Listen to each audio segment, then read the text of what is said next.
ப்ரௌனிங்கிறது ஒரு அன்ஹெல்த்தியான ஸ்நாக்ஸ் அப்படின்னு நீங்கள் நினச்சிங்கன்னா, இல்லை யாராவது நினச்சிட்டு இருந்தீங்கன்னா, அவங்களுக்கு தான் இந்த வீடியோ.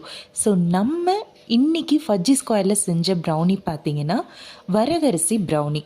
அதாவது வரகரிசியை நல்லா அரைச்சி அதை நல்லா பவுட்ரு பண்ணி அதை சலித்து மைதாக்கு பதிலாக கம்ப்ளீட்டாக வரகரிசி மாவை மட்டுமே வச்சு செய்கிறது தான் நம்ம ஃபஜ்ஜி ஸ்கொயரோட வரகரிசி ப்ரௌனி.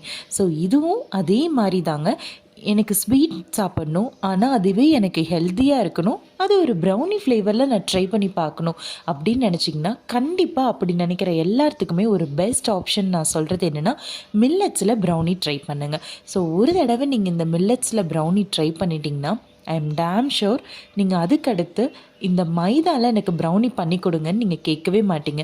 நம்ம வரகரிசி ப்ரௌனி பண்ணுறது இது ஃபர்ஸ்ட் டைம் இல்லைங்க. நம்ம சேனலில் ஏகப்பட்ட வீடியோஸ் இருக்குது. கருப்பு கவுனி மேக்ஸிமம் நிறைய பேர் செஞ்சு பார்த்துருப்பீங்க.